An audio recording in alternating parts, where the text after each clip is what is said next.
Bueno, como saben, cuando llegamos al día de las preguntas y respuestas, esto es más informal. Tenemos una conversación basándonos en alguna pregunta que usted me pueda traer.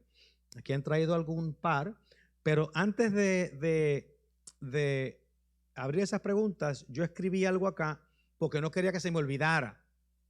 Cuando el hermano Javier leyó el Salmo, dice que el pueblo estuvo rebelde. En el Salmo decía que el pueblo estuvo rebelde por 40 años y Dios estuvo airado con ellos 40 años. ¿Ustedes saben a qué se refiere a eso? Esos 40 años son los 40 años que estuvieron en el desierto después que salieron de Egipto.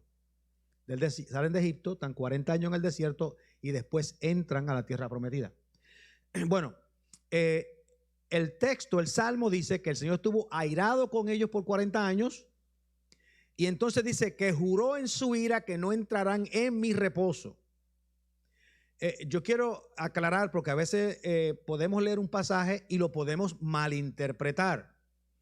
Cuando el Señor dijo no entrarán en mi reposo, no estaba hablando de salvación o de vida eterna, sino que estaba hablando de entrar a la tierra prometida. No era de salvación o vida eterna. Muchas veces se leen los pasajes y la gente se confunde. Él dice, en su ira dijo, no entrarán en mi reposo. En otras palabras, aquella generación que salió de Egipto no entrará a la tierra prometida, no cruzarán el Jordán. ¿Cómo sabemos que eso es cierto? Bueno, sabemos que eso es cierto porque yo no he oído nunca a nadie decir que Moisés se perdió y no tiene vida eterna. Nunca he oído decir eso. Y Moisés murió en el desierto.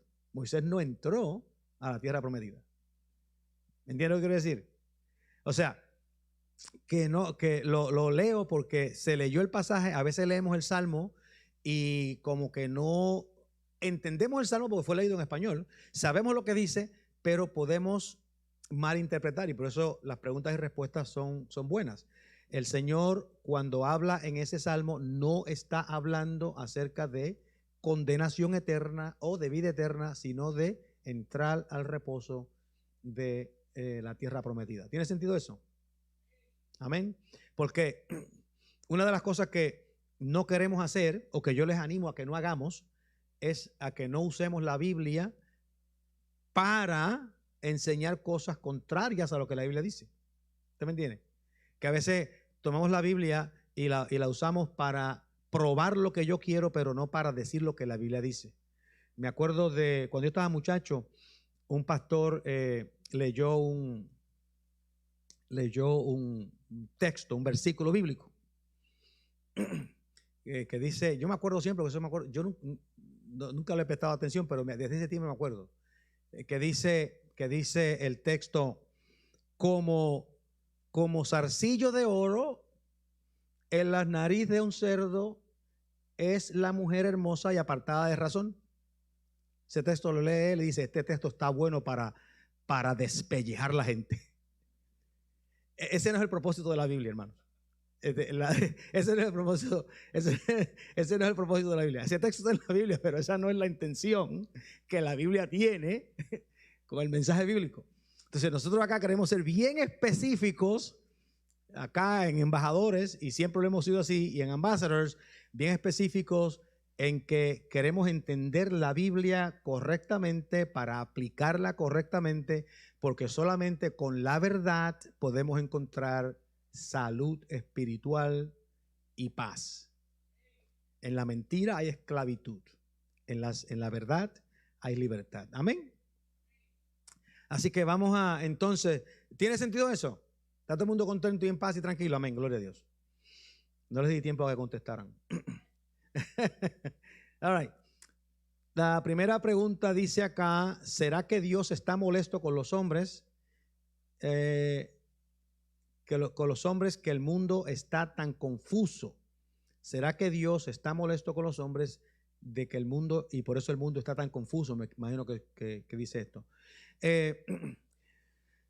Bueno, es una pregunta que va a los motivos de Dios. ¿Qué motiva a Dios o por qué quizás haya tanta confusión en la humanidad? Hermanos, déjenme decirles que la humanidad, el mundo sin Dios, ha estado confundido desde Adán y Eva. Desde que Adán y Eva salieron del huerto del Edén, desde aquel día el mundo ha estado en una confusión y en una guerra continua en contra de Dios. Lo que sí yo pienso es que la confusión en la cual nosotros estamos viendo en estos días se empeora porque la iglesia no tiene claridad en su mensaje. La iglesia no tiene claridad en su mensaje. Entonces, cuando la iglesia no tiene claridad en el mensaje, nosotros vamos a ver al mundo aún más confuso de lo normal. Pero yo tengo 64 años y desde que yo me acuerdo, la gente sin Dios están confundidos. Viven en mentiras, viven haciendo barbaridades, maldades, crímenes, infidelidades. Eso yo lo he visto desde que estoy muchacho. Y ustedes lo han visto también. El mundo ha estado en una carrera desesperada en contra de Dios. Eso es cómo funciona el mundo. Ustedes lo pueden ver.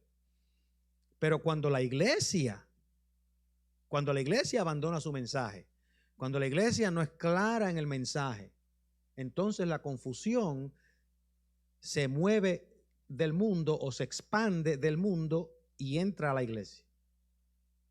Y nosotros podemos ver cómo en muchas ocasiones se predica o se enseña y se predica y se enseña de tal manera que no hay claridad. Mire, mucha gente dice que el mundo no es blanco y negro, sino que el mundo tiene muchos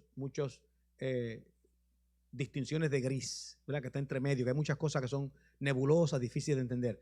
De la forma que yo veo esto es que mientras más lejos estamos de Dios, menos claro es el mundo. Mientras más cerca estamos de Dios, más claro es el mundo. Porque cuando estamos cerca de Dios, más luz hay. Y mientras más luz hay, es más fácil ver lo que está ocurriendo alrededor de uno. Por eso es que al mundo le conviene que nosotros no veamos las cosas con claridad. Le conviene que no veamos las cosas con claridad. Ellos argumentan, por ejemplo, para un ejemplo que todo el mundo entiende, el mundo argumenta, por ejemplo, que el aborto no es acerca del niño que se va a matar con el acto, sino que es acerca del derecho de reproducción de la mujer. Ahí se confunde el proceso. Entonces, si nosotros comenzamos a hablar del derecho de la reproducción de la mujer y abandonamos la vida del niño, estamos ahora entrando en la oscuridad del mundo. No estamos viendo con claridad el proceso en lo que está pasando. Entonces, si ustedes prestan atención a cómo las filosofías del mundo, a cómo la gente del mundo debate, argumenta y demás, ustedes van a ver que siempre están alando hacia donde haya duda y donde haya dificultades. Déjenme darle un ejemplo para terminar esta pregunta. En el campo filosófico hay lo que se llaman dilemas éticos. Usted oído esa frase anteriormente, un dilema ético.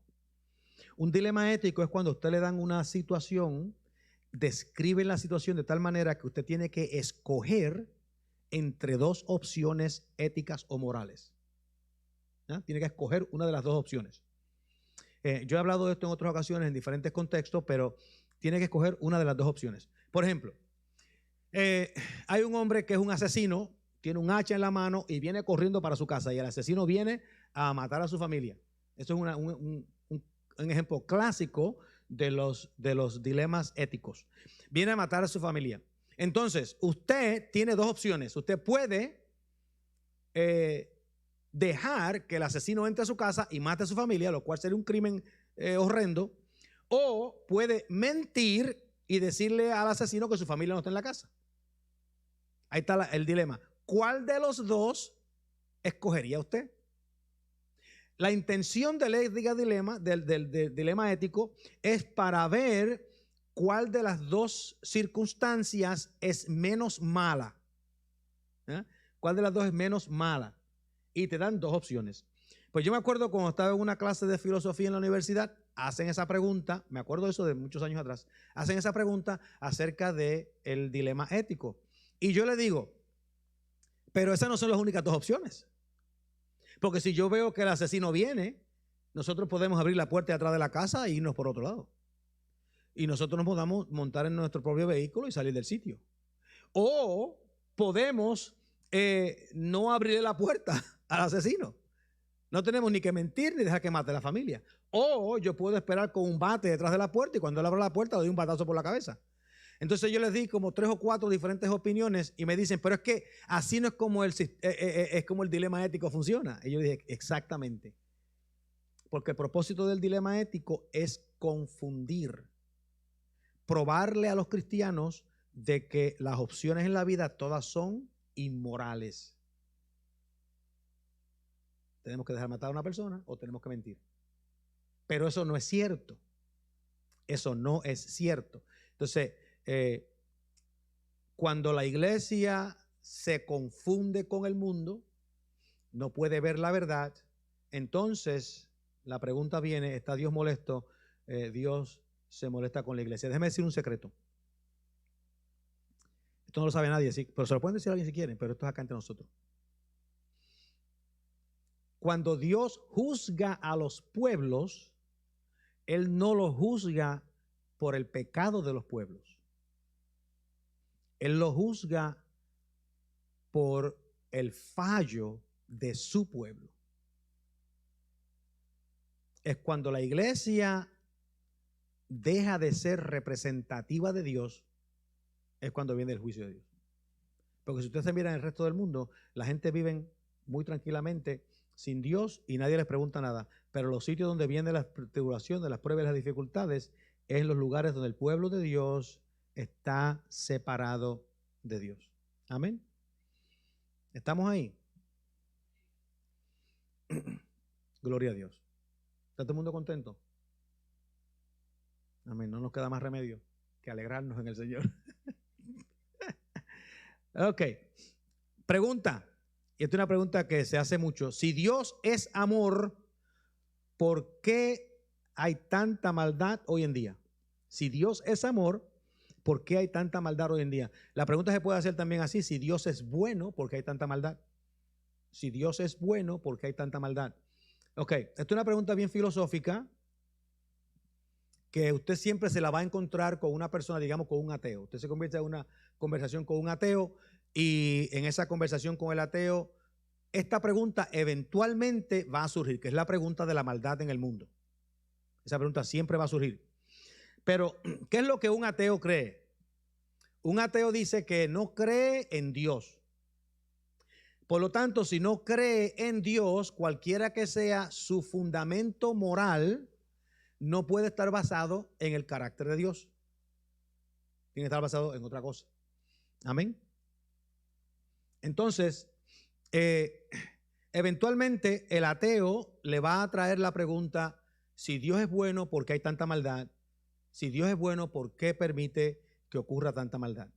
Y hay una cosa bien importante, bien interesante que nosotros debemos, como cristianos, debemos de entender. Todos debemos de entender. Dios no vive ni existe dentro del sistema físico del universo. Dios es espíritu, por lo tanto, Él existe en un ambiente separado y diferente del mundo creado. La maldad que existe en el mundo en el que nosotros vivimos está concentrada y encerrada dentro de este mundo. No se escapa. Dios no es tocado por la maldad. Dios no es manchado por la maldad. Nosotros somos los que nos hacemos daño a nosotros mismos. Ahora, esto es bien importante, bien importante. Porque nosotros decimos, y en cierto sentido es cierto, y nosotros decimos que todos los pecados son en contra de Dios. Pero los pecados son en contra de Dios, no en que Dios es afectado por el pecado, sino son en contra de Dios en que el pecado es una violación del propósito de Dios para la vida humana. En otras palabras, todos los pecados que nosotros cometemos aquí en la tierra los cometemos los unos contra los otros. Y son en contra de Dios porque Dios no nos diseñó para eso. No sé si me están entendiendo. ¿Me están entendiendo? Ok. Entonces, como nosotros decimos, ¿por qué hay tanta maldad hoy en día? Es porque los seres humanos, empezando con Adán y Eva, se desprenden de Dios, adoptan la idolatría, porque Adán y Eva adoptan la idolatría. La serpiente les dijo, ¿usted se acuerda de la idea? La serpiente les dijo, Dios no quiere que coman del árbol de la vida, del árbol del conocimiento del bien y el mal, porque Dios sabe que si ustedes comen de ese árbol, ustedes van a llegar a ser como Dios. Y ellos inmediatamente sintieron la necesidad del deseo, fueron movidos, fueron tentados a querer ser como Dios. Eso es idolatría. La idolatría es el establecer o darle carácter divino o de deidad a lo creado. Lo creado nunca puede llegar a ser Dios, porque lo creado fue creado por Dios y Dios existe fuera de lo creado y separado de lo creado. Por lo tanto, Dios nunca deja de ser Dios y lo creado nunca puede convertirse en Dios, porque somos creados. Adán y Eva se separan de Dios. ¿Qué es la idolatría? La idolatría es el darle a las cosas creadas cualidades divinas que solamente le pertenecen a Dios. Pero cuando una persona le da cualidades divinas a algo creado, lo que hace es que manifiesta en lo creado la depravación moral del individuo. No sé si me están siguiendo. ¿Me están siguiendo? Amén. Los que están acá me dicen que me están siguiendo. Los que están allá en Facebook, si pueden decirme que sí o sí, me dejan saber. Pero me están siguiendo. Fíjense que ¿por qué los dioses ajenos o los dioses falsos en el Antiguo Testamento demandaban sacrificios de niños? El quemar a mujeres jóvenes. Todos estaban envueltos con prostituciones en los templos. Toda clase de depravación sexual, de degradación física y de violencia. ¿Por qué? Porque esos ídolos eran una representación de la depravación del corazón humano. Si nosotros queremos reducir la maldad, tenemos que acercarnos más a Dios, quitar el ídolo y acercarnos más a Dios. Ahora, la pregunta es, ¿por qué hay tanta maldad en el mundo? La bondad de Dios es que Él tiene un plan para librarnos de la maldad, para salvar al mundo de la maldad. Pero la bondad de Dios no cambia a resultado de la corrupción del ser humano. Porque hay algo muy importante. Nosotros hablamos del libre albedrío. ¿Cuántos de ustedes creen que nosotros tenemos libre albedrío? Yo creo que nosotros tenemos libre albedrío. ¿Qué quiere decir el libre albedrío? El libre albedrío quiere decir que nosotros podemos tomar decisiones morales acerca del bien y del mal sin necesidad que alguien nos obligue de afuera. Que esas decisiones están dentro de nosotros. Las podemos tomar. Entonces, ¿por qué Dios nos crea con libre albedrío? Porque Dios estaba creando una serie de individuos, estaba haciendo la procreación aquí en la tierra para compartir su cielo con nosotros, porque Él es bueno, quiere compartir lo suyo. Entonces nos crea con libre albedrío, porque si nosotros fuésemos autómatas, robots o títeres que nos manipulaban con cordones, no pudiéramos apreciar lo que Dios nos da. Teníamos que tener la libertad para escoger, para que pudiésemos apreciar lo que Dios nos da. Y Dios sabía que al crearnos con libre albedrío se estaba tomando el riesgo de que nosotros lo íbamos a rechazar a Él. Pero Él se toma el riesgo de que nosotros lo vamos a rechazar a Él porque Él sabía que algunos de nosotros que estamos aquí en este edificio en el día de hoy lo íbamos a aceptar. Entonces, con nosotros o en nosotros Dios derrama su espíritu, derrama su gracia, derrama su bondad, y cuando nos apartamos del mal podemos apreciar la bendición de Dios. El resto del mundo tiene que tomar la misma decisión y Dios no los va a obligar. Sí, ¿por qué hay maldad en el mundo? Hay maldad en el mundo porque Dios quiere gente libre que le sigan, que se relacionen con Él, para Él relacionarse con nosotros y regalarnos su mundo eterno. Amén. Quizás se pueda hablar más filosóficamente de esto, pero yo creo que para propósitos de hoy lo podemos dejar ahí. Ahora, próxima pregunta. ¿Cómo explicamos los daños de la confusión que hay en lo del sexo y la identidad? La diferencia. La identidad y la identidad. La diferencia. Bueno, me imagino que estamos hablando acerca de los 59 géneros que tiene Facebook. ¿Por qué hay tanta confusión? La idea es lo siguiente, hermanos. Cuando la gente se separan de Dios, otra vez volvemos a la situación. Cuando nos separamos de Dios, se va a crear cierto nivel de confusión. Y cuando las personas crean ese tipo de confusión, van a ir cayendo más y más en el paganismo.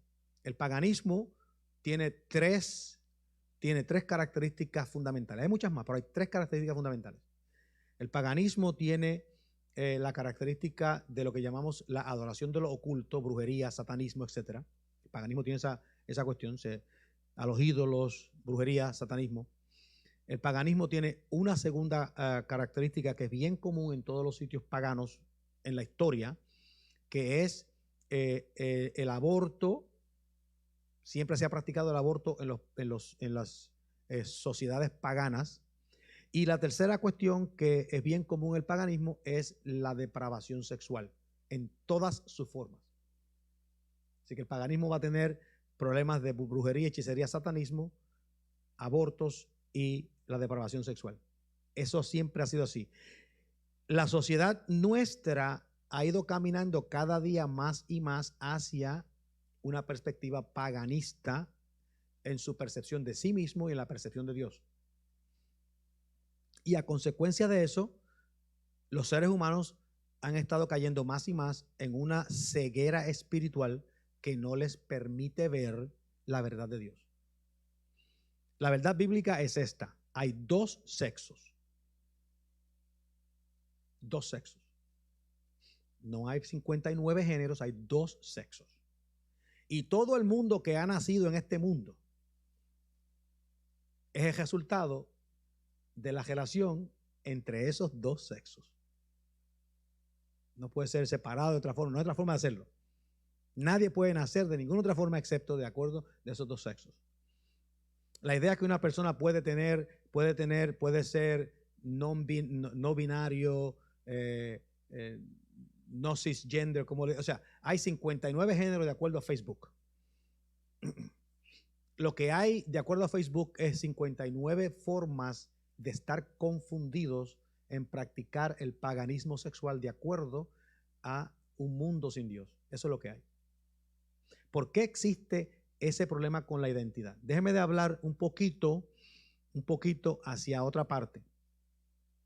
Hay una situación que ocurre con situaciones, digamos, como con el homosexualismo, el lesbianismo y demás. Y es que, aunque no tenemos la evidencia de que ocurre 100%, podemos decir que la gran cantidad de personas que se envuelven en su cuestión del homosexualismo o el lesbianismo son personas que han sido heridos espiritualmente con una herida espiritual relacional en algún momento de su vida. Fueron dañados en algún momento de su vida con una herida espiritual que confundió su identidad sexual. La persona que trabaja con el transgenderismo, o que es hombre y se cree mujer, o es mujer y se cree hombre, eso se llama disforia sexual, que es una confusión sexual de la persona. El problema que estamos teniendo en la sociedad de hoy es que nosotros, o la sociedad, quiere no solamente que aceptemos que la persona está padeciendo de disforia sexual, sino que celebremos la disforia sexual. Nosotros los cristianos tenemos que tener compasión, tenemos que tener paciencia, no podemos estar enviando gente al infierno, señalando a nadie, sino que todo aquel que necesite a Cristo se lo entregamos y lo llevamos. Por querer a Cristo hay que reconocer nuestro pecado, hay que reconocer nuestra falta, hay que entregar la vida al Señor y que el Señor bregue con la persona como el Señor bregue con la persona. Nosotros no vamos a acusar a nadie de que se va para el infierno, de que no entrarán en mi reposo, como le dijo al pueblo de Israel, y eso quiere decir que se van para el infierno. No, eso es que no van a tierra prometida. ¿Okay?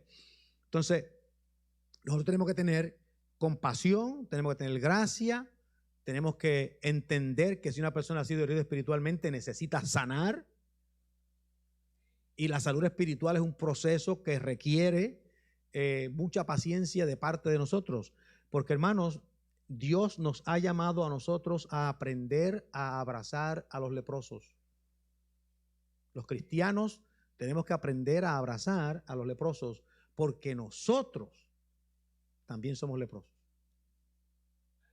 No porque ellos son y nosotros no. Nosotros también somos leprosos. Pero a veces nos vemos como que nosotros no somos leprosos y no podemos abrazar al leproso. No. Nosotros somos leprosos y tenemos que aprender a abrazar al leproso para que ese leproso, como nosotros, también sea redimido y limpiado por la sangre de Cristo. Pero esa confusión, nosotros como cristianos tenemos que tenerla en claro. Aunque nosotros seamos leprosos, tenemos que decir, nuestras llagas son limpiadas por la sangre de Cristo. No es que no tengamos llagas, es que son limpiadas por la sangre de Cristo. La sangre de Cristo nos hace aceptos delante de Dios, no porque nos lo hayamos ganado, no porque nos los merezcamos, sino porque Él nos trae. Y ese es el mensaje que tenemos que llevarle al resto del mundo. Pero tenemos que estar claros en nosotros qué es lo que Dios quiere, cuál es el carácter de Dios y cómo es que Dios funciona. Amén. No sé si eso ayuda, pero yo les puedo decir que en términos de lo que Dios crea, no es difícil mirar y darnos cuenta que hay hombres y hay mujeres, que hay dos sexos. Hay hombres y hay mujeres. El resto es una confusión.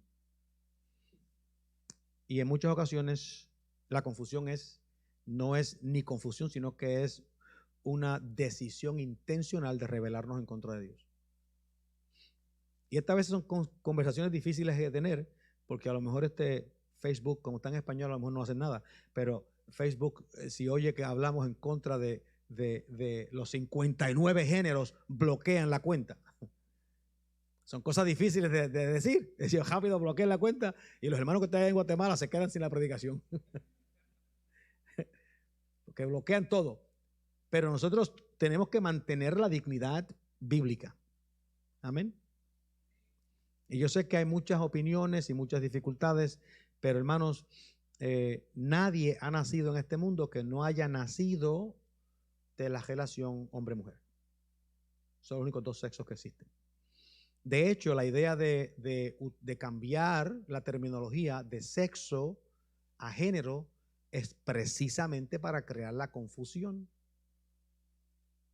Porque ahora se habla de que una persona es asignado su género al nacer. No que nació así, sino que es asignado. Quiere decir que una mujer no fue que nació mujer, fue que se lo asignaron al nacer. Es una cosa increíble. Lo más increíble de esto es que hay personas, estudiosos, filósofos, profesores universitarios que lo creen. Recientemente leí yo una historia de una pareja que tuvieron un bebé masculino, pero dijeron que lo iban a criar neutral para que cuando tuviera 18 años él decidiera si quería ser hombre o mujer. Y estas son gente que quieren influenciar la sociedad. Entonces yo no puedo, yo estoy demasiado muy viejo para cambiar ahora, yo no puedo bregar con eso. Y como yo entiendo lo que la Biblia dice, yo no funciona de esa manera. Anyway, lo dejamos ahí. Ese caballo está muerto, como dicen en inglés. Ese es un dead horse. Ok. Un par de preguntitas más. Esta dice, nuestros miedos acerca de la pandemia y el virus nos están también alejando de Dios. Esto me entristece porque hasta la familia está dividida por esto. Bueno,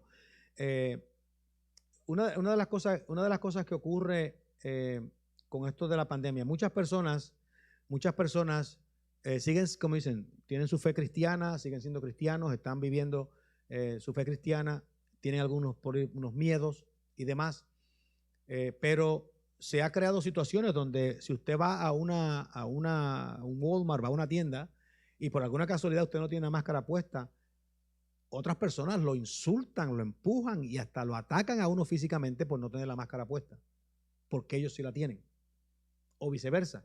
O sea que se está creando una situación acá en los Estados Unidos donde se está dividiendo la nación de tal manera donde violencia se está comenzando a ejercer en contra de las personas. Cuando eso comienza a llegar a la iglesia, estamos teniendo otras dificultades. Miren, hermanos, si usted tiene alguna clase de enfermedad, comorbidities, como le dicen en inglés, alguna clase de enfermedad que pueda causar dificultades con el virus, diabetes, problemas del corazón, problemas respiratorios, problemas de inmunidad. Si usted tiene esas dificultades, mire, hermanos, tome las precauciones. Nosotros decimos, tome las precauciones. Cuídese, porque esa es la vida suya. Cuídese, proteja su vida y disfrute su vida. Pero no permita que esas precauciones y esas situaciones lo separen o lo distancien de su relación con el Señor. ¿Ok? Una de las cosas que yo sé desde el principio, esto yo dije desde el principio, a mí me preguntaron que sí que yo creía acerca del cerrar todas las cosas en marzo. Estoy en marzo, estoy hablando con los muchachos. Y la idea vino acerca de la temporada de béisbol. Yo soy un fanático de béisbol desde pequeño. ¿Qué van a cerrar la temporada de béisbol? ¿Qué tú crees que debemos hacer? Yo dije, lo que debemos hacer es lo siguiente. Todos los jugadores que tienen 60 años o más con diabetes, con problemas del corazón y con problemas respiratorios, que no jueguen. Todos los que tienen 59 años o menos, que se vayan a jugar.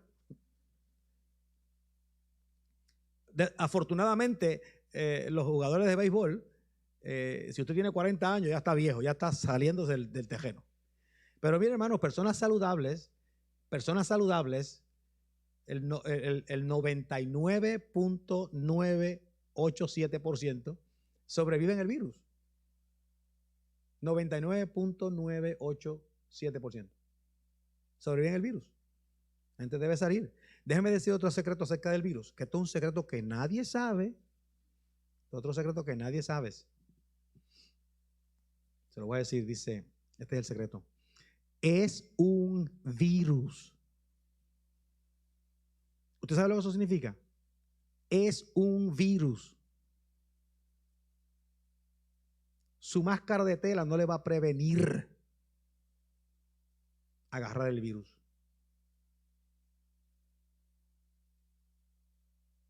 Esto es un secreto que nadie sabe más que nosotros.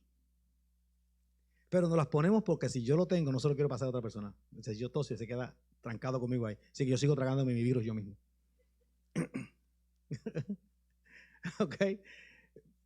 Hay una máscara que sí ayuda, que es la que utilizan en los hospitales, la N95. Esa sí previene. Pero esa no nos dejan que nosotros la compremos. Anyway. ¿Qué ha sucedido con esto? Es que la pandemia en muchas ocasiones ha separado a la gente, hemos perdido un poco de fe, le hemos cogido miedo a la situación y demás. Mire, hermano, todos somos susceptibles. Todos somos susceptibles. Yo soy susceptible, como ustedes. ¿Quiero yo agarrar el virus? No. ¿Quiero yo morirme por el virus? No. Yo quiero ver mis nietos crecer, graduarse de la universidad, algunos de ellos que se lleguen a casar, todo eso yo quiero verlo. Yo quiero vivir hasta los 85, 90 años, todo eso lo quiero hacer yo. No hay problema ninguno, no hay ningún problema de eso. Pero yo tengo 64 años, entonces lo que yo hago es que yo tomo las precauciones necesarias. Voy a un lugar público, yo me protejo, voy a otro sitio, me protejo. A la edad mía ya uno empieza a tener deficiencia de vitamina D o empieza a tener deficiencia de zinc, pues entonces yo uso suplementos de vitamina D, uso suplementos de zinc, que el zinc dice que desbarata el virus. Tú usas el suplemento de vitamina D, suplemento del zinc, utiliza suplementos de frutas y vegetales, el cuerpo se fortalece y usted toma las precauciones necesarias. Yo cuando salgo de mi casa en mi automóvil, yo tomo las precauciones necesarias. Yo no me cruzo las luces rojas, yo me detengo en los pares, yo no le cruzo enfrente de la gente sin necesidad. Pero cuando yo me monto en mi carro y salgo de la casa, cualquier borracho o cualquier persona durmiendo o texteando puede cruzarse una luz roja y darme un cantazo por el lado y yo quedé muerto ahí. Eso no quiere decir que yo dejo de guiar, eso quiere decir que yo sigo tomando las precauciones necesarias cuando salgo a manejar. Y cuando salgo afuera con el virus que nadie lo puede ver, yo tomo las precauciones necesarias. Y si alguien viene acá y utiliza la máscara, gloria a Dios, aleluya, no hay problema. Utilice su máscara, cuídese, protéjase. Y si alguien viene y no utiliza la máscara, no hay problema. Usted no utilice la máscara, cuídese y protéjase. Tome mucha vitamina D, coma mucho zinc, tómase muchas frutas y vegetales. Y cuando se le viene el virus, vaya al hospital y dése la inyección que se la van a traer la semana que viene. Y ahí quedó todo resuelto. Lo que yo no quiero es que la gente coja en pánico. A mí no me gusta vivir en pánico. Me gusta vivir en paz. ¿Ven? No en pánico. Bueno, una pregunta más y terminamos con esto. Sabemos que Dios es imparcial.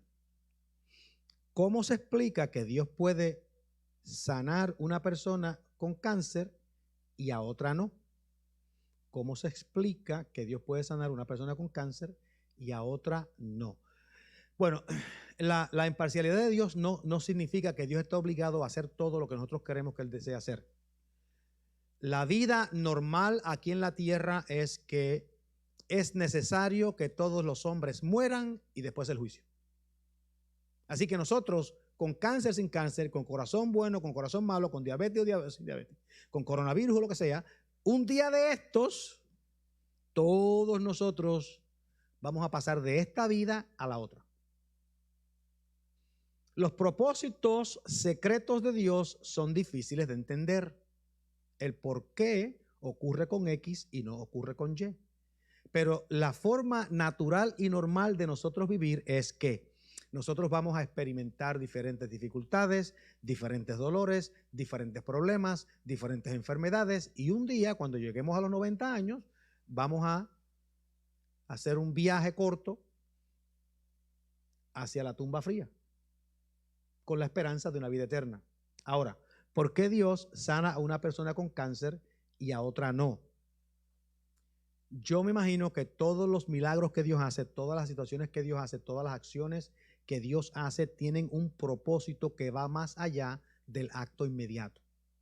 Quiere decir que si un cristiano tiene cáncer y Dios, por alguna razón, que solamente Dios conoce en términos de cómo esa persona vive y con las personas que se va a conectar, no considera o no entiende o no ve o no sabe o él sabe que no va a ocurrir, que el sanar a esa persona va a tener ningún impacto más allá de la sanidad misma, es posible que esa persona continúe viviendo el rumbo natural de la vida hasta que muera, como todos vamos a morir. Pero yo pienso que si hay una posibilidad o Dios conoce que el que esa persona sobreviva va a alcanzar a alguien para el reino de Dios que nadie podía alcanzar en unas circunstancias especiales, Dios le puede extender la vida a esa persona hasta ese momento para que esa persona pueda sanar o pueda tener ese testimonio con alguien. El misterio de la vida es difícil para nosotros entenderlo. Por ejemplo, hace 3 años atrás, la esposa de Luis tenía una enfermedad en las manos, una psoriasis, pero que se le convertía en unas llagas en las manos. Ella no podía tocar nada, se le rompían los dedos, sangraba por las manos con esa enfermedad. Y hace 3 años atrás, ella vino a la casa y nosotros vamos a orar y vamos a sanar eso ahí, en el nombre del Señor. Oramos, la ungimos, le puse aceite en las manos, le puse aceite en la frente, oramos por ella y no ha tenido un brote más de la enfermedad en las manos, sus manos completamente limpias. ¿Por qué Dios hace eso? Bueno, lo hace porque lo más seguro, Rachel, siendo joven, va a tener un testimonio que dar a alguna persona que lo necesita para el reino de Dios. Lo que Dios hace, todo lo hace con el propósito de que su nombre sea glorificado, su reino sea exaltado. Y yo pienso que puede hacer cuestiones y asuntos extremadamente milagrosos, pero que no los hace sencillamente por gusto, sino que hay un propósito que va más allá. Un propósito que va más allá. Así que cuando nosotros decimos que Dios sana todas las enfermedades, Es mejor decir Dios puede sanar todas las enfermedades, pero no necesariamente que las sana todas. ¿Por qué? Porque si ustedes se dan cuenta, Cristo anduvo en el mundo y ustedes saben que Cristo no sanó a todo el mundo que él vio. ¿Ustedes saben eso? Que él no sanó a todo el mundo que él vio. Es más, dice que en una ocasión él llegó a un lugar y dice, en este lugar no hizo ninguna clase de milagro por la falta de fe de ellos. O sea, Cristo mismo dijo, no hizo ninguna clase de milagro por la falta de fe de ellos. O sea que el Señor no sanó a todo el mundo. No sanó a todo el mundo. Dice que Elías en una ocasión salió y había hambre en Israel y había sed en Israel, y sin embargo fue a la viuda de Sarepta, que era una mujer no judía, no hebrea. Va a una mujer gentil y allá hace el milagro del aceite y de la harina. Y en Israel la gente tenía hambre. O sea que la Biblia dice que los propósitos de Dios son misterios que nosotros no siempre podemos entender. Entonces, ¿qué hacemos? ¿Qué yo hago? Yo vivo de esta manera. Yo vivo de esta manera. Si alguien necesita oración, oramos con la intención de que Dios sana.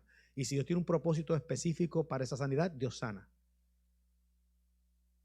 Pero si Dios no sana, eso no cambia la fe. Seguimos viviendo, porque todos es necesario que muramos y después el juicio. Cuando yo estaba en la escuela superior, teníamos un grupo que predicábamos. Estaba en mi grado 11, empezamos ese grupo. Empezamos con 3 muchachos. Yo, un muchacho se llama Wilfred Montañez y una muchacha se llama Nivia Santos. Y nos sentábamos, orábamos y después empezamos a predicar. Cuando se terminó el año de nuestro grado 11 en la escuela, allá en la Rafael Roca de Puerto Rico, habían 173 estudiantes que se reunían con nosotros en la plaza a orar y a cantar y a predicar. En uno de esos servicios en la plaza trajeron una nena de 11 años en un sillón de ruedas porque tenía polio. No podía andar, había perdido su caminar. Estaba paralizada de la cintura para abajo. Y la trajeron al servicio y querían que oráramos por ella. Me dieron a mí el aceite, yo agarré el aceite y yo oré por la muchacha. Y cuando terminamos la oración, ella se levantó del sillón de ruedas y caminó para su casa. 11 años tenía. Hubieron otras personas que no se sanaron, pero ella, el Señor la sanó. Porque Dios actúa conforme a su voluntad y no conforme a la nuestra. Amén. Y nosotros tenemos que confiar que los caminos de Dios son buenos. Por eso es que el apóstol Pablo dice, todas las cosas juntas obran para bien a los que le aman. Amén. Así que, con esa explicación larga, terminamos nuestro servicio de preguntas y respuestas. Si tiene alguna pregunta, la puede enviar por correo electrónico, porque hoy no usamos el correo regular porque nunca llegan, o sea, por correo electrónico, o podemos hablar en otra situación, en otra ocasión. Amén. Bueno, nos ponemos en pie y cerramos en oración. Gloria a Dios. Gloria a Dios. Señor, te damos gracias por esta bendición, por esta oportunidad. Te damos gracias porque nos guías, nos das dirección en todas nuestras acciones. Pedimos que tu nombre sea glorificado en nosotros, que aprendamos a vivir por fe, no porque estamos dependiendo en algo que no vemos o no entendemos o no sabemos, sino que aprendamos a vivir por fe porque estamos confiando que tus promesas son verdaderas. Ese es el vivir por fe. Tus promesas son verdaderas, son reales a nuestras vidas.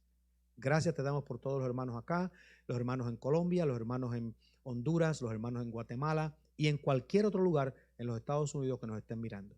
En el nombre de Jesús.